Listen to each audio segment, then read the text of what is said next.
Saya dengan tuan puan pun akan berjumpa nanti di surga Jannatul Firdaus. Bila tuan puan dari Sabah nanti masuk ke surga, sudah sampai ke Jannatul Firdaus, tengok saya tak ada, yakinlah saya sedang berada di VVIP. Oh, Ustaz Somad takbur, sombong. Berkat doa-doa kita semua. Kadang kita ini masuk surga kerana doa orang lain. Ada orang-orang soleh, solehah mendoakan kita. Maka jangan pernah lupa minta doa. Doakan saya selalu, doakan syafaat orang beriman. Kita akan berjumpa rajulani, dua orang, tahabba fillah, kasih sayang kerana Allah, ijtama'a alaih, berjumpa kerana Allah, wa tafarraqa alaih, berpisah pun kerana Allah. Mereka akan tetap bersama dalam surga Jannatul Firdaus. Terhadap aura kebahagiaan yang berbentuk warna-warni tertentu. Orang tengok kita lama-lama, oh, saya tengok aura awak hijau. Dia tengok lagi, aura awak merah. Dia tengok lagi, aura awak pink. Awak LGBT lah. Tak betul. Ini ilmu dari mana ini? Ilmu dari setan. Setan masuk ke mata dia, lalu kemudian setan menampak-nampakkan yang gaib-gaib. Bagaimana kalau dia wali Allah? Wali Allah bila diberikan karamah, karamah itu mengganggu dia dari Allah, dia minta kepada Allah supaya dihilangkan.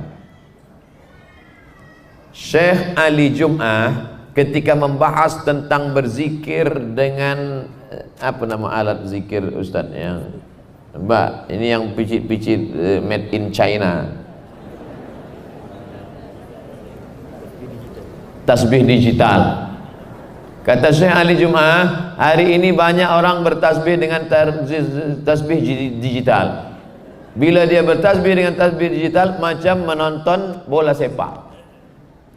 Tak salah, tapi orang bertasbih dengan kayu kerana batang pokok kayu ikut bertasbih. Dan wali-wali Allah bisa mendengar tasbih pokok kayu. Tapi bila tasbih pokok kayu itu mengganggu telinga dia, dia berdoa kepada Allah, ya Allah, sudah cukup kau bagi aku pengetahuan, tolong hilangkan supaya telingaku tak boleh lagi mendengar ini. Jadi bila ada orang sibuk nak menengok, bila jumpa kita, awak merah. Bila jumpa, ini bukan wali Allah, ini wali setan.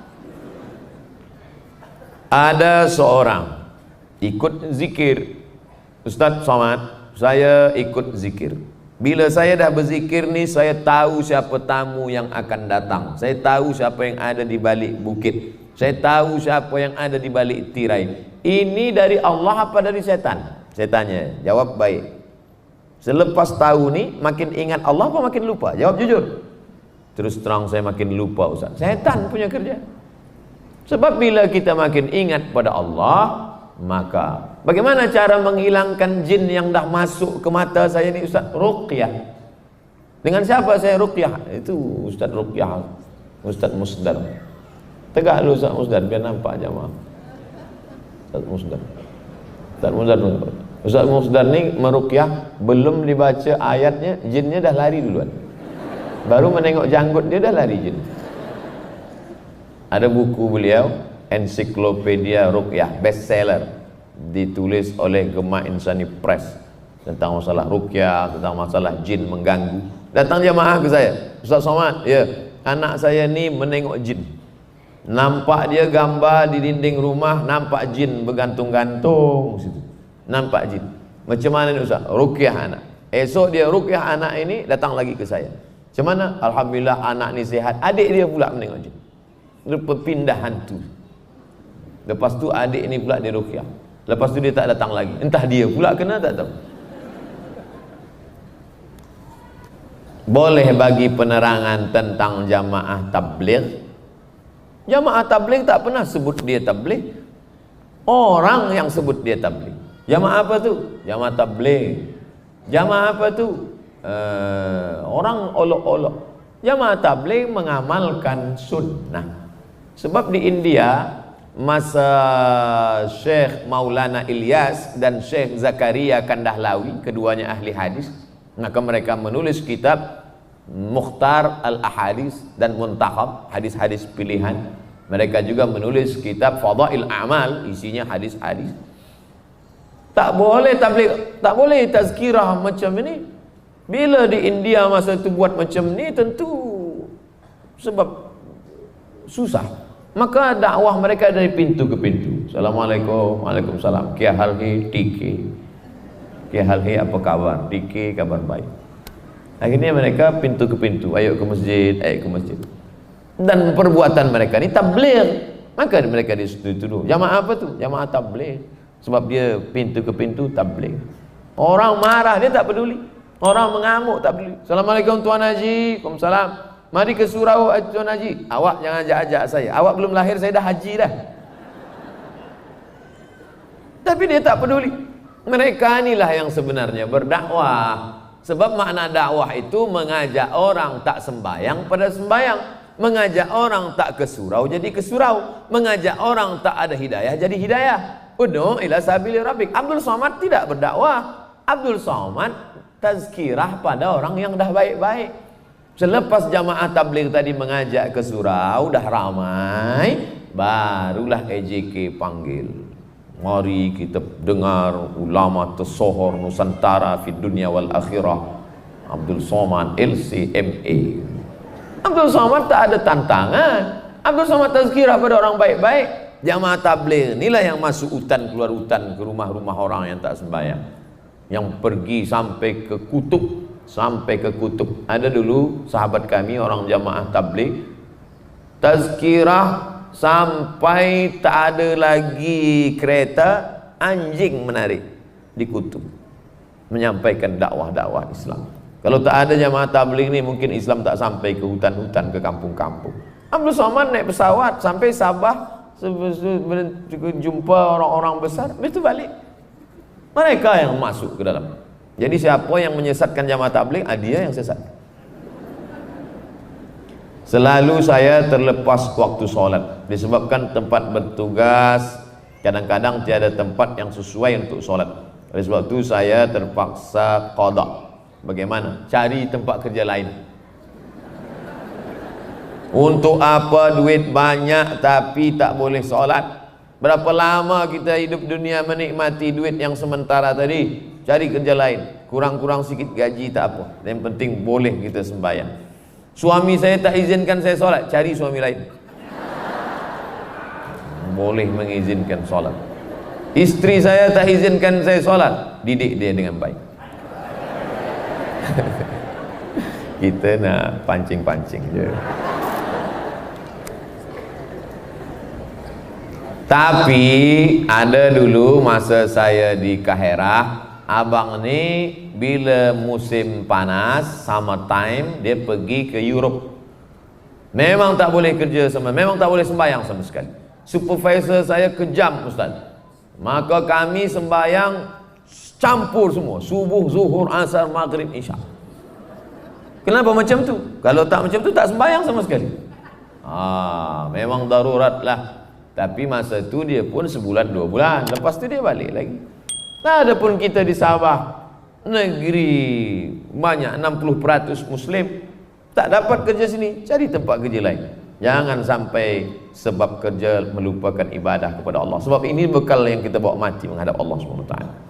Hari ini wujud golongan Islam yang menolak politik, mengatakan tiada politik dalam Islam. Yang penting solat, banyak-banyak puasa sunat, banyak-banyak berzikir, ingat mati, dah. Politik usah urus.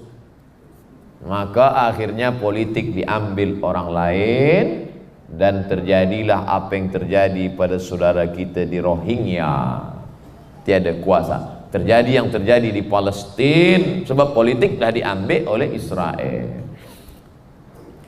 Satu kitab khas masalah politik, namanya Al-Ahkam As-Sultaniyah. Al-Ahkam hukum hakam, As-Sultaniyah sultan, kekuasaan politik. Siapa yang mengatakan Islam tiada politik, maka berarti dia sudah mengkhitan Islam, sudah menghilangkan satu bab daripada kajian Islam. Kitab fiqh, coba buka Fiqh salat, fiqh puasa, fiqh haji, fiqh jihad, fiqh siasah, politik. Oleh sebab itu maka politik adalah bagian dari ajaran agama Islam. Di Makkah Nabi tak ada urus politik. Tapi manakala dia pindah ke Madinah, Nabi lah penguasa, kekuasaan politik. Oleh sebab itu maka ulama-ulama berijtihad. Beli buku Islam kajian masalah politik, Al-Ahkam As-Sultaniyah, penulisnya Al-Imam Al-Mawardi, meninggal 450 Hijrah. Buku itu sudah berumur 1000 tahun. Yang modern Ustaz, Min Fiqhid Daulah, Yusuf Al-Qardawi.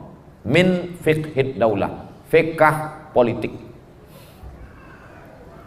Ustaz kenapa tak masuk politik? Saya tazkirah. Oh, saya masuk tazkirah pun orang dah marah, apalagi saya masuk politik.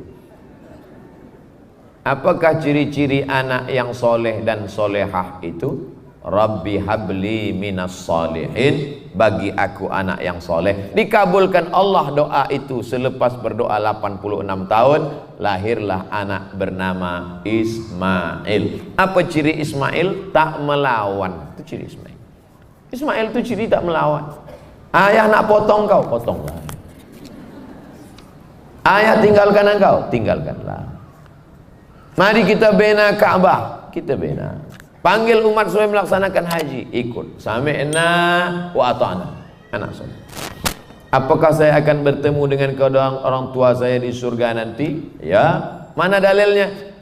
Alhaqna bihim dzurriyyatahum alladzina amanu, orang yang beriman diiringinya dengan amal soleh. Alhaqna bihim dzurriyyatahum, ayat Quran. Kami akan jumpakan mereka dengan anak cucu keturunan mereka. Hadis Nabi ada? Ada. Mana hadisnya? Almar'u ma'aman ahab, orang akan bersama dengan siapa yang dia cintai. Kalau memang niatnya nak jumpa.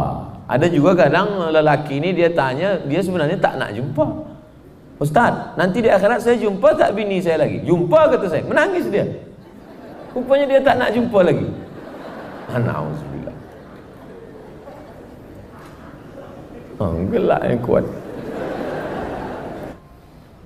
Didoakan Ustaz berkah umur, panjang nama. Panjang nama maknanya dikenang sepanjang zaman. Amin. Pengaruh riba dalam hidup dan ibadah. 5. 1. Alladzina yakuluna riba la yaqumuna illa kama yaqumul ladzi yatakhabbathu syaitanu minal mas. Orang yang makan riba nanti bangkit dari kubur macam bangkit orang yang diganggu setan. 2. Ayyuma lahmin nabata min haramin fannaru aulabi.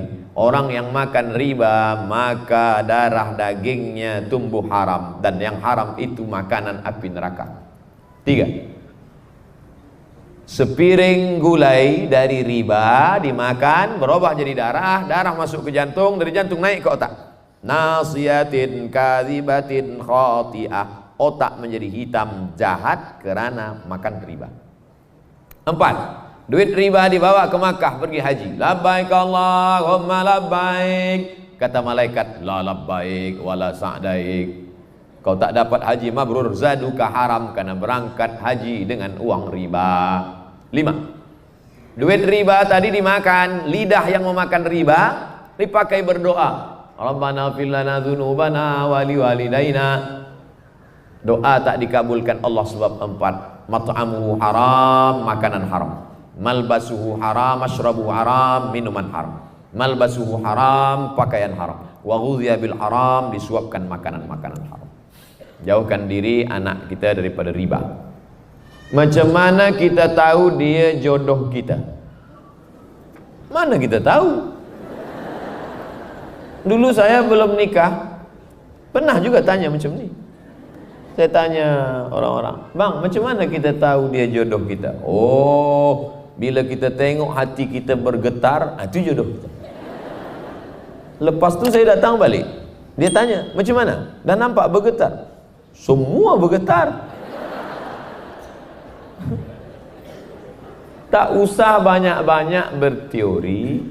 Bila dah nampak sesuai, kemudian datang kepada wali dia, kemudian ta'aruf, lepas ta'aruf khitbah, lepas itu nikah. Udah istikharah. Usalli sunnatal istikharah lillahi ta'ala.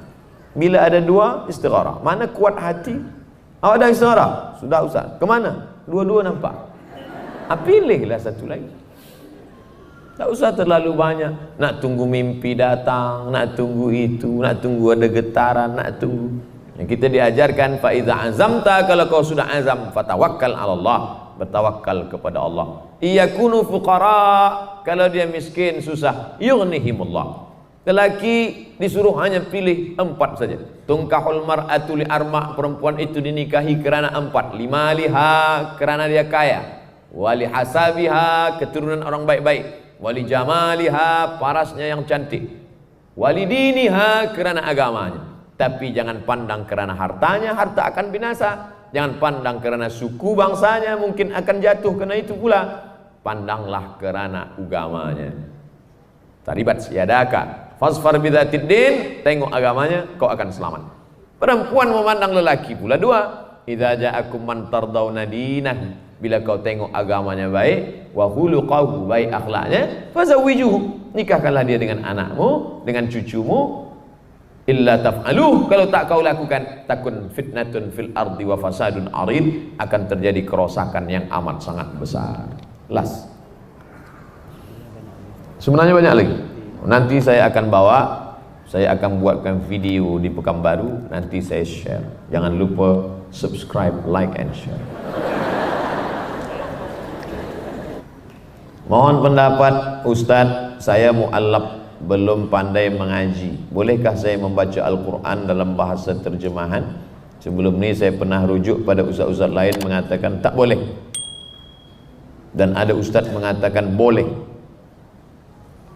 Tadi subuh kita bicara dengan Datuk Jamaluddin.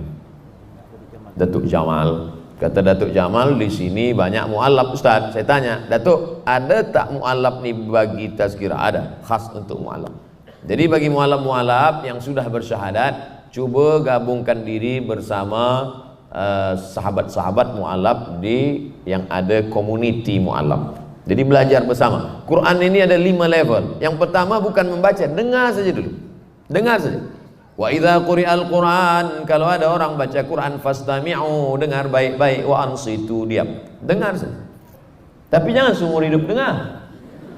Nanti balik dari sini, semua yang dah belajar berhenti. Tok guru saya berhenti. Kenapa? Kata Ustaz Somad, dengar aja. Ini first level. Naik second, mulailah meniru. Fa, a, qa, wa, ba, ba. Lepas mendengar, mulai baca.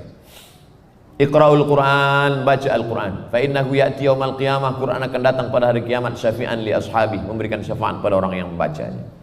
La aqulu alif lam mim ar. Alif lam mim tidak terhitung satu huruf. Alif 10, lam 10, mim 10. Alif lam mim 30. Likulli harfin asyru amsalihah. Ketiga, pahami maknanya. Jangan setakat membaca saja, tapi baca terjemah. Keempat, amalkan. Seperti Aisyah radhiyallahu anha manakala ditanya, "Kaifa kana khuluqu Rasulillah sallallahu alaihi wasallam?" Bagaimana akhlak Nabi Muhammad? Apa jawab Aisyah? Kana khuluquhul Quran. Dia Quran berjalan di atas muka bumi. Kelima, ajarkan. Yang dah pandai, ada murid. Ustaz Somad, murid saya 2,5. Macam mana murid awak 2,5? Anak saya 2. Bila habis sembahyang subuh, dia balik ke rumah, dia panggil anak dia 2, dengarkan ayah ni, kau baca. Yang setengah siapa? Bini saya mendengar sambil masak. Engkau dengar? Ya. 2,5 murid ni. Saya jumpa dengan orang. Jangan pernah putus asa. Nanti anak kita pula akan mengajar kepada anak dia. Anak dia akan mengajar kepada cucu. Meneruskan yang dulu-dulu.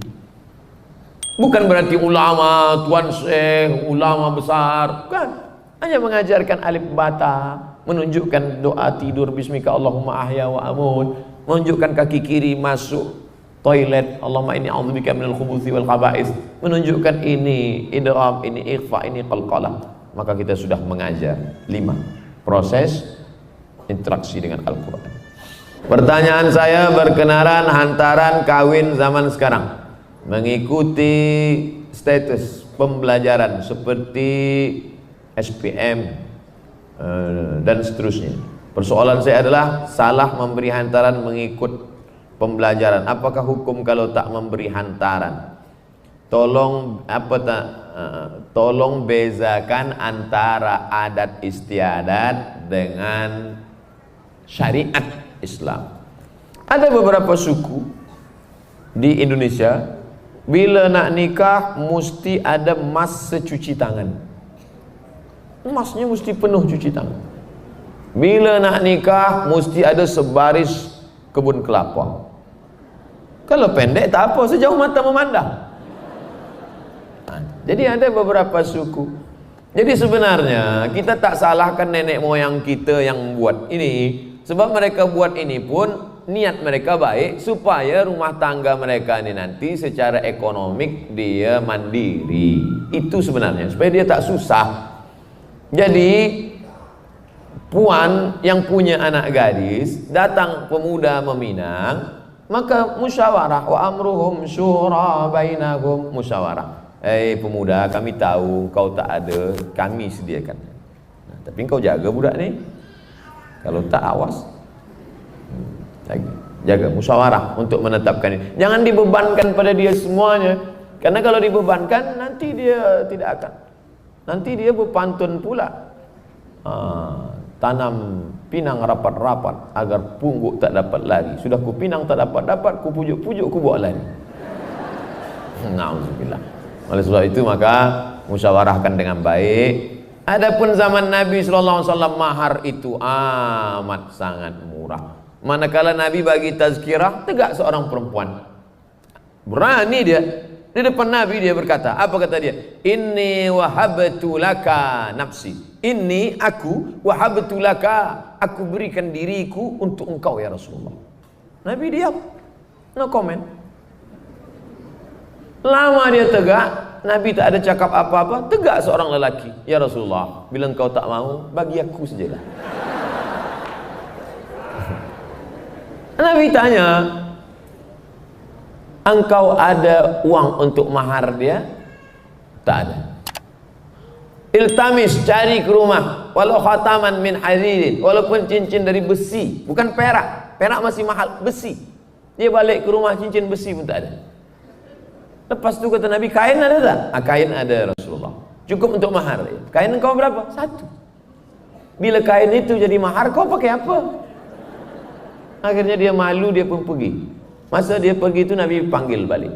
Tak sampai hati Nabi, rahmah kasih sayang Nabi. Nabi tanya, hal hafizta minal Qur'an? Adakah engkau hafaz Al-Quran? Dia pun cakap, hafiztu suratu kada wa surata kada wa surata kada. Saya hafaz surah ini, surah ini, surah ini. Kata Nabi, terus di situ juga diakatkan Nabi, zawwajtukaha bima ma'aka minal Qur'an. Aku nikahkan engkau dengan dia dengan mahar mengajarkan sebahagian dari Al-Quran. Alangkah indahnya, ku nikahkan engkau dengan dia dengan mengajarkan surah Ar-Rahman. Awak hafal Ar-Rahman? Enggak. Susah lah. Ku nikahkan engkau dengan dia dengan mengajarkan kulhu. Apa tanda-tanda orang yang mendapatkan rahmat Allah Subhanahu wa ta'ala? Rahmat tak boleh diukur dengan face wajah, tak boleh diukur dengan bentuk fisik. Rahmat ada perubahan dalam diri. Dulu sebelum ada rahmat, bakhil. Setelah ada rahmat, sahak, dermawan. Dulu sebelum ada rahmat, cakap kasar. Selepas ada rahmat, lembut. Dulu sebelum ada rahmat, marah. Selepas ada rahmat, mudah menangis, meneteskan air mata. Dan kita banyak berjumpa dengan orang ini. Selepas diturunkan Allah rahmat, maka kita doakan supaya orang-orang yang belum mendapatkan rahmat Allah, dicurahkan Allah rahmat ke dalam hatinya, insyaAllah. Amin ya rabbal alamin. Doa ala hadhihin niyah, untuk niat yang baik ini, supaya Allah menurunkan sentiasa kita dalam rahmat Allah bisirril fa